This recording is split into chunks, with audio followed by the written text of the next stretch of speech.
and welcome back to another Mystery Monday video on my channel. Today's video is not your normal video that I would usually post on this channel, but that actually seems to be a trend lately. I keep posting videos or talking about things that I normally wouldn't talk about. I guess I'm just kind of testing the waters out, seeing things that are creepy and interesting but aren't true crime, or I guess this is kind of still true crime, but you know what I mean. But anyways, today's video, we are going to be talking about the Max Headroom incident. Now, I feel like this was almost like a trend for people to talk about a couple of years ago before I started my YouTube channel.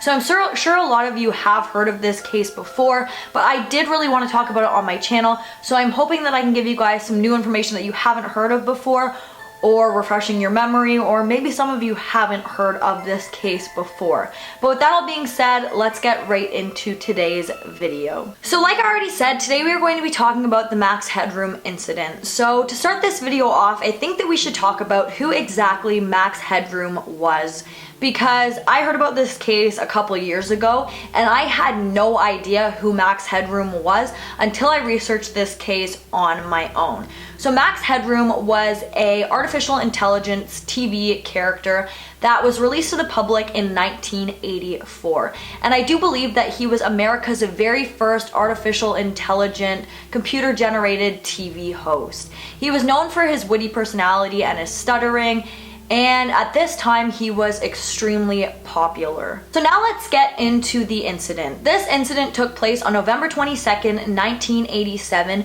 when two TV networks in Chicago, Illinois were hacked. The first one was during the 9 o'clock news with Dan Roan. This happened at about 9:15, 15 minutes into the 9 o'clock news, and watchers were just watching their normal news guy Dan on the TV talk about the weather and whatnot, when all of a sudden the watchers' TVs faded to complete blackness. And just seconds after the TV turned dark, the screen started to flicker, and soon the watchers were looking at an unfamiliar character standing in their TV screen. After being on screen for a few moments, it was pretty evident to the watchers that this character, although wearing a mask and sunglasses, was made to resemble that of Max Headroom. Again, at this time, Max Headroom was a very popular TV character, so everybody recognized him pretty quickly. In fact, even the background of like the wall behind where this person was standing looked almost identical to the simulated wall that was behind the real Max Headroom. At this time, the person who was on the screen wearing the mask and the sunglasses didn't say too much, but they just kind of bobbed around the screen with this really strange buzzing noise going on in the background. And I'm going to play that clip for you guys in just a moment. McMahon and McKinnon 14-0 Bears. Then the defense, which hadn't put up a sack in 12 quarters, finally did.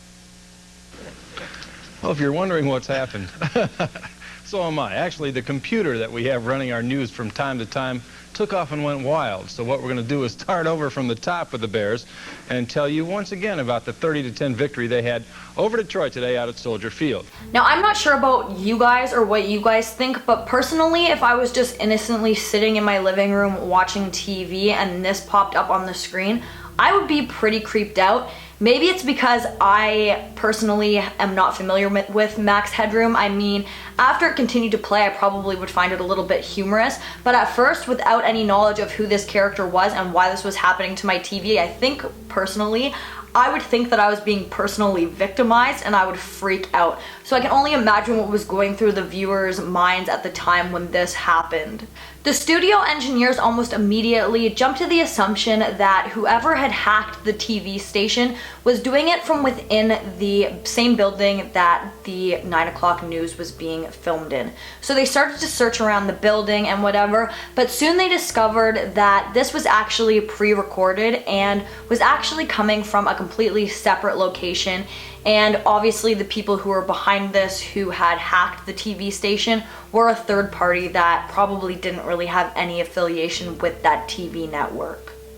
And then just 2 hours after the first hijacking, the Max Headroom impersonator would strike again at 11:15 on channel 11. I believe that the network is called WWTW, and at this time they were airing an episode of Doctor Who, and this episode was called The Horror of Fang Rock. When all of a sudden, just like the first hijacking, the screen for the viewers went completely black. And just moments later, the screen would be brought in by the Max Headroom impersonator standing in front of the screen. The only difference about this one, although the scene was a little bit similar and obviously the Max Headroom person was the same, the backdrop was the same, this time this video had audio and it was a lot more unsettling than the first one. And now I'm going to play that video for you guys so that you can see and hear exactly what these people saw when the network WWTW was hijacked. That is the only way to learn. I'll get you a hot drink, miss. Some dry clothing.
As far as I can tell, a massive electric shock. He died instantly.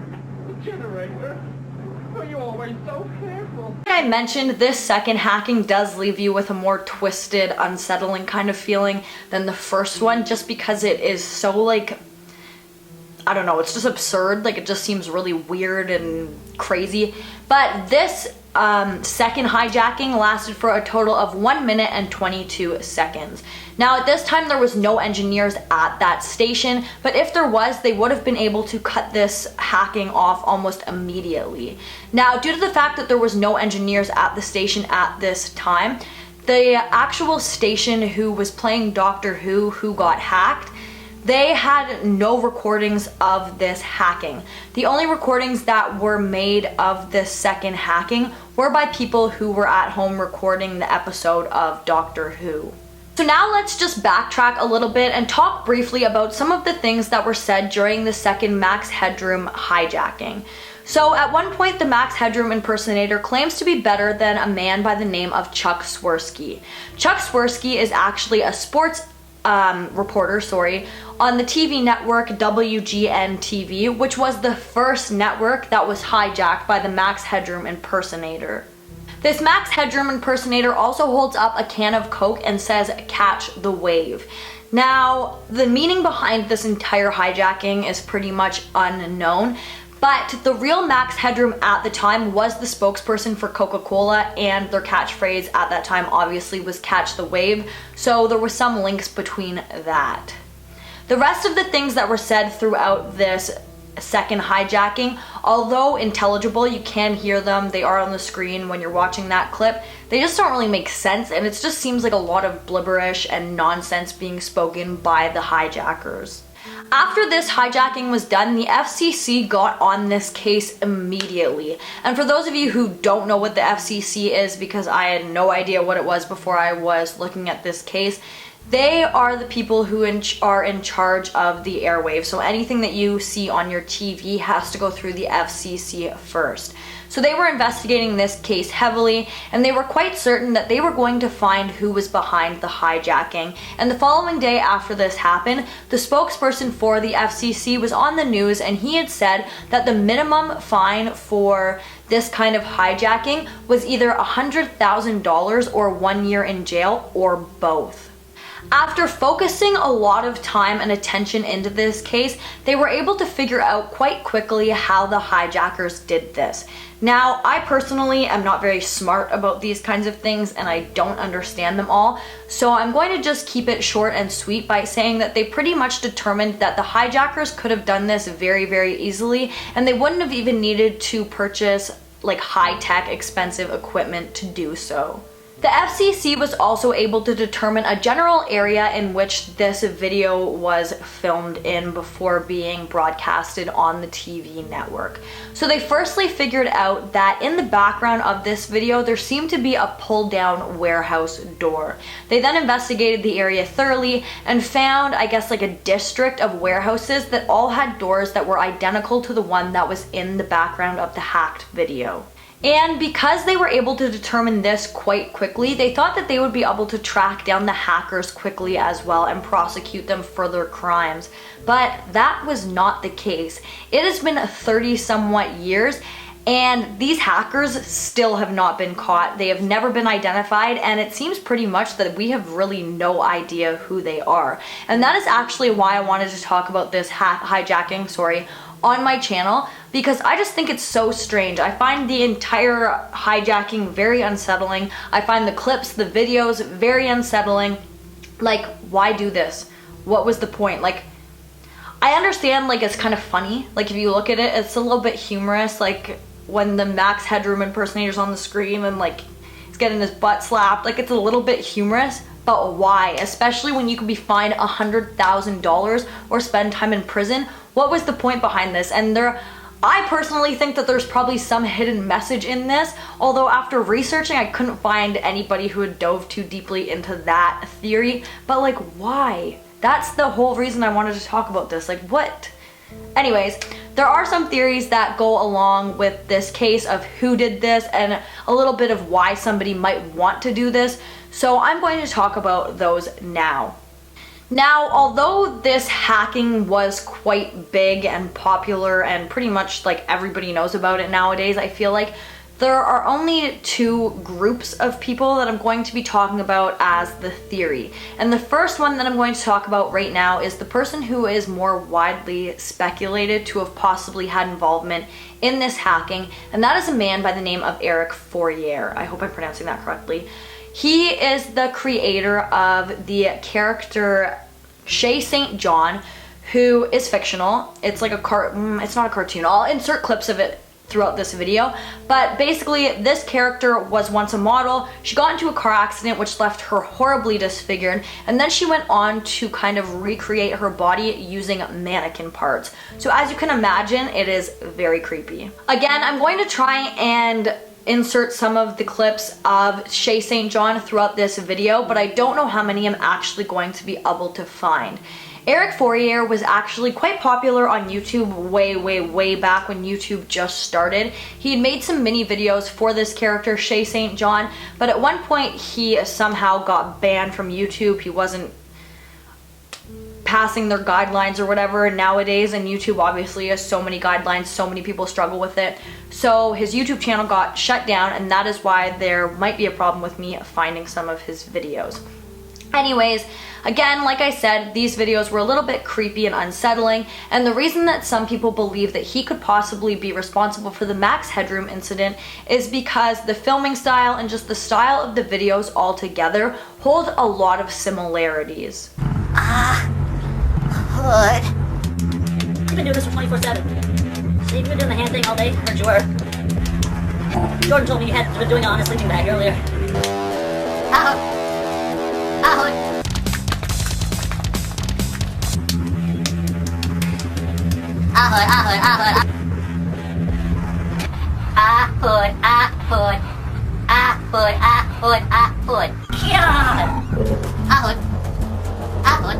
See, I can't stop doing the thing. What is it?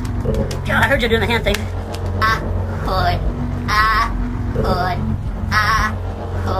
Shake. My hands are hurting, Shake.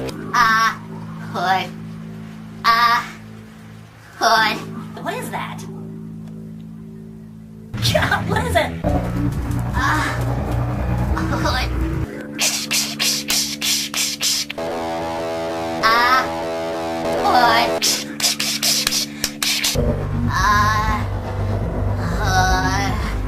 God, Shay, have you been doing this for 24 hours in a row? Shay, I can't stop doing the thing. What is it?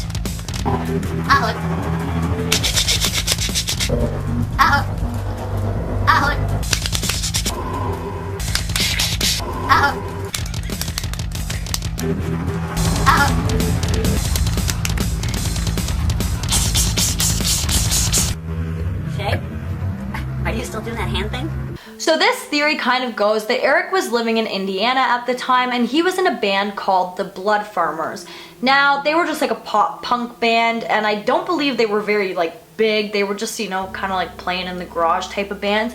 And they wanted to hack these TV stations and play their own music videos for publicity. But once they went to do that, they kind of chickened out for fear of being prosecuted and getting caught. So Eric went onto the screen and kind of put on his own stand-up performance. And that is the theory behind that whole Max Headroom Incident thing. They think that he just kind of sat down and did some random stuff in front of the camera because they were already in the process of hacking the networks when they decided that they didn't want to do it anymore. Himself sadly isn't around to kind of defend himself in this case anymore. He sadly passed away in 2010, but one of his former band members from the band Blood Farmers came forward after this theory kind of started being speculated on Reddit and said that they completely denied this. None of them had ever been to Chicago. They didn't film any music videos at all the entire time that they were a band, and even if they had, he said that all of them lacked the basic knowledge to have ever been able to pull this off. They didn't know how to do any kind of hacking, and it just wasn't something that any of them would have been able to do. This next theory that I'm going to talk about isn't too concrete. It kind of just is another one that came from Reddit, and it surfaced in 2010 when a user on Reddit by the username of Beepoo came forward claiming that he possibly knew who had hijacked these two networks and was the Max Headroom impersonator. He said that he believed the people who were behind this were two brothers who he nicknamed for the purpose of the post in order to avoid them being prosecuted, J and K. Again, they were brothers and they were heavily involved in the Chicago hacking scene, I guess, in the 80s and the 90s. B-Pop said that he was into these kinds of things as well, but due to the fact that he was a lot younger than these people or the people that he was kind of interacting with, he kind of just tagged along. He didn't meet up with them very often, and he mostly communicated with these people through a dial-up board service type deal. But however, they did meet up in person on a few occasions, and in one of these real life meetups where he met up with these people, this is when he believed that the person who was behind the Max Headroom incident, or the persons who was behind the Max Headroom incident, was exposed. On this particular day, B-Pop went to Kay's apartment where all of the hackers were meeting up, and Kay lived there with his girlfriend and their roommate who was also a fellow hacker. Now again, Jay and Kay were brothers, so Jay was there, and this person starts off by saying that a lot of the things that were done in the second hacking of the Max Headroom impersonators were things that he could see Jay doing. He said that this was definitely in his range of what he would find funny. It was definitely like a dark, twisted kind of sense of humor, and Jay definitely had that. And he said that right off the bat after seeing this, he immediately thought that Jay was responsible for this hijacking. I already mentioned, B-Pop said that he believed that a lot of the humor that was going on in the second hacking of the Max Headroom incident was something that Jay would have loved. He said that the kind of humor where the Max Headroom impersonators bent over and the lady comes over and starts hitting his butt, He said that that is something that Jay would have thought was hilarious. He also said that the Max Headroom impersonator really spoke like Jay. They had the same mannerisms, even though the guy was wearing a mask. He did a lot of hand movements and stuff. And he said that the impersonator really did remind him of Jay. Now again, Bebop wasn't really close with these people, and he was quite young, so he was kind of just a tag-along person who was there, but he wasn't really in on everything that they were talking about. And that is when he overheard them talking about having this big plan that Jay was going to do, and that he was going to do something very... A little bit later on that evening, the group went out for a dinner, and that is when Bebop decided to ask what the big plan was, or what Jay was going to do that was so big. And that is when he says Kay kind of turned to him jokingly and allegedly said to him, watch channel 11 later on tonight. And that would have been the night that the Max Headroom hacking had happened. And again, it happened first on channel 9 and then channel 11. There was a few other people who came under suspicion for being responsible or possibly being responsible for the Max Headroom incident, but ultimately nobody has been prosecuted for this. Nobody is like solid. There's no solid evidence pointing to one specific person, and the person again has never been caught, and there isn't really like one solid suspect.